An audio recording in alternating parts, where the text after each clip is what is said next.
Welcome to CompositePro 4.0. For this video session, I'm just going to briefly go over some of the basics of using CompositePro. For those of you who have used it before, this is not an entirely unfamiliar screen. We still have similar menu items across the top that you've seen before. What is new, though, is the data tree on the left-hand side. I'll quickly describe how to use that data tree. When you open CompositePro for the first time, you'll be greeted with this window, and certainly you'll want to start, typically, with one of these items on here. I want to build perhaps a new lamina, and I can choose that button, but I just want to remind you that on this data tree, I can do the same thing using a shortcut menu. So if I want to build a new lamina, I can right-click there and choose New. That gives me an opportunity to build a new lamina. Conversely, I can go up to New Item and New Lamina as well. So let me go down through this data tree and show how each section of this works. The first thing that is somewhat unusual is the thickness angle template. Let's create a new thickness angle template. I'm going to call this thickness example. And let's say that in my manufacturing process, I typically like to use 3 plies that are almost always, say, 5 thousandths in terms of thickness. And I like to use 0 and minus 30 and let's say plus 30 degrees each ply at 5 thousandths thick. And if I can save that, now I can close it here, and sure enough, under my data tree I have this thickness example. If I double click on it, it brings up that library. I'll show how to use that right now. Let's say I'm going to build a laminate now. I'll right click on my laminate option.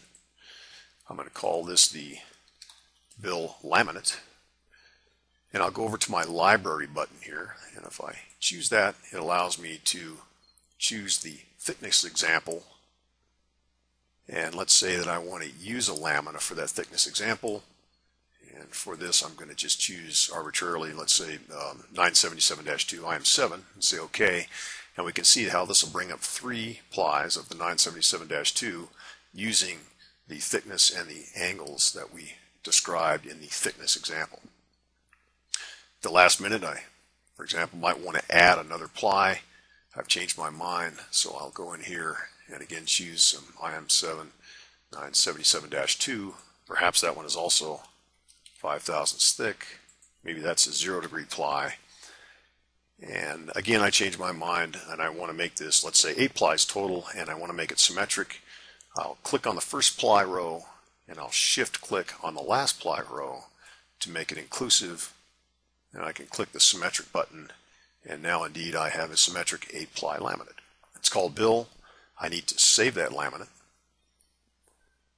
and you can see the reaction on the left hand side. I now have a plus under the tree. Sure enough, there's my laminate called Bill. So I can operate on that laminate using my menu items. Let's say we want to find out what some of those laminate properties are, perhaps the ABD matrices. I can go in here and I can open the laminate we just built called Bill.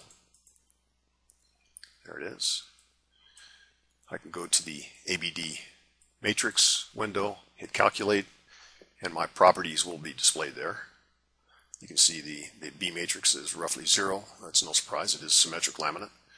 My inverse for ABDs tab is also there. Okay, let's say, for example, now we want to look at a plate in a bending condition.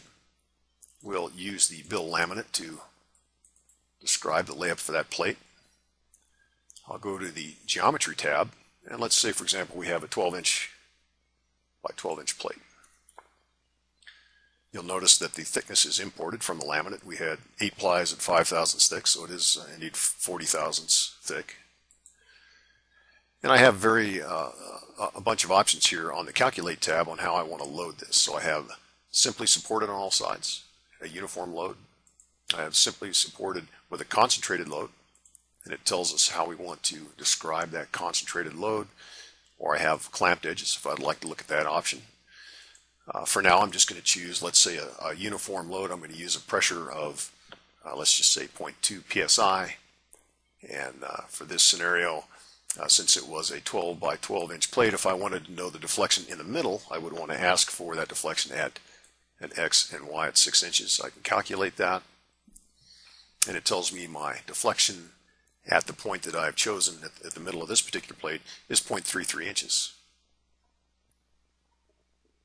You'll see the psychology for many of these calculations are very close on each one of these menu items. Let's take a look at, let's say, a tube or a beam.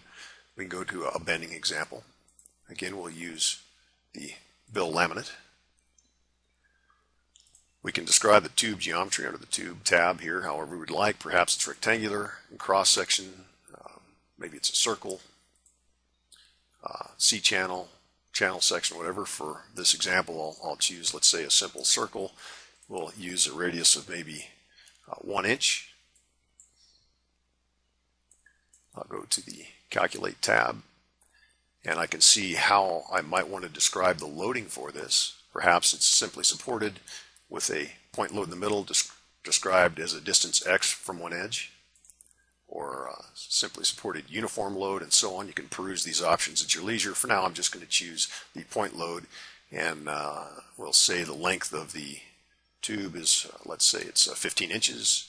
Let's put 25 pounds on it at a location that is, let's say, in the middle at 7.5 inches. Choose Calculate, and it tells me here that my maximum deflection is minus 0.00076 inches at an X location 7.5, or in the middle. So very simple to use. If you have any questions at all, feel free to email me. It's at compositepro@fireholdtech.com.